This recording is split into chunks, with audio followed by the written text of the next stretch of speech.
ఎంత బాధ్యత పెరిగిందో మనం ఒక్కసారి గుర్తుపెట్టుకోవాల్సిన అవసరం ఉంది. జిల్లాల వారీగా పార్లమెంట్ల వారీగా విశ్లేషిస్తే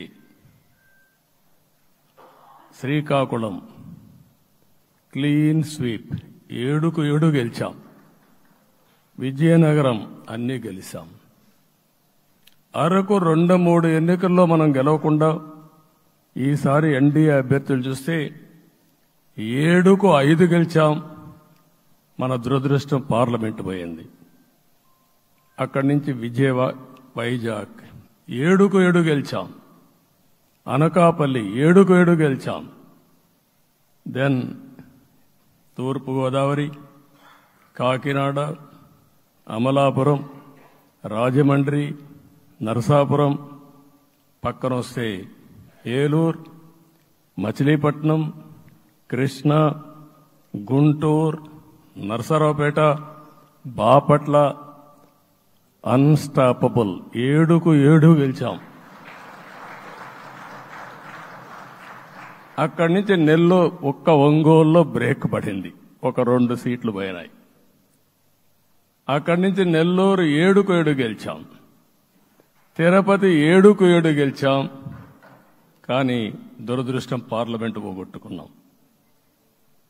చిత్తూరు ఎప్పుడు ఇన్ని సీట్లు గెలవాలి, 7కు 7 గెలిచాం. అక్కడి నుంచి రాజంపేటలో 7కు 4 గెలిచాం. 3 సీట్లు పోగొట్టుకున్నాం. పార్లమెంటు పోయింది. అక్కడి నుంచి మీరు చూస్తే చరిత్రలో ఎప్పుడూ గెలవని విధంగా కడపలో 7కు 5 గెలిచాం మనం. ఆ తర్వాత అనంతపురంకి వస్తే క్లీన్ స్వీప్ 7కు 7 గెలిచాం. హిందూపూర్లో 7కు 7 గెలిచాం. నంద్యాల ఎప్పుడూ ఊహించని విధంగా 7కు 7 గెలిచాం. ఆ తర్వాత కర్నూలుకు వస్తే 7కు 5 గెలిచాం.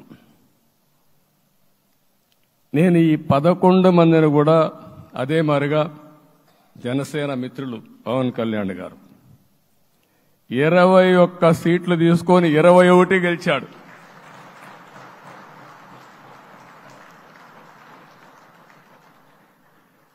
బీజేపీ 10 సీట్లు తీసుకుంటే 10 గెలిచారు, 8 గెలిచారు. అంటే 10కి 8 గెలవడం అనేది ఒక చరిత్ర. ఆ 2 సీట్లు కూడా కొన్ని ప్రత్యేకమైన కారణాల వల్ల ఓడిపోయాం తప్ప ఇంకోటి కాదు. అంటే ఇక్కడ ఒక లెసన్ మనందరికీ అర్థమైంది ఏంటంటే, అభ్యర్థులు గట్టిగా నిలబడుకున్న ప్రతి ఒక్క చోట ప్రజలు మనల్ని ఆశీర్వదించారు, గెలిపించారు. ఇదే ఈ యొక్క ఎన్నికల్లో మనందరం గుర్తుపెట్టుకోవాల్సిన ఒక ప్రత్యేకమైన విషయం.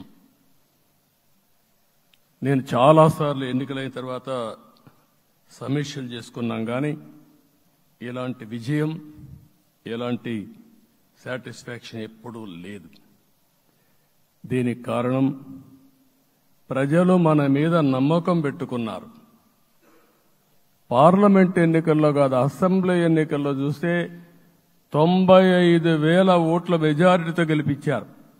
గాజువాక 95,000 ఓట్ల మెజారిటీతో గెలిపించారు.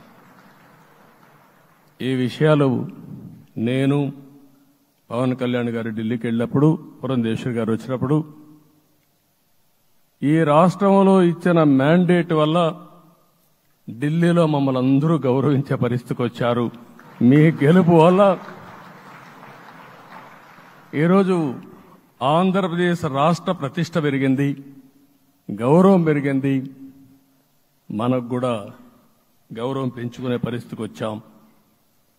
అయితే ఇక్కడ ఒక విషయం మనం గుర్తుపెట్టుకోవాల్సింది, ఎంపిక చేసినప్పుడు అన్ని విషయాలు మేము కూలంకుషంగా ఆలోచించాం.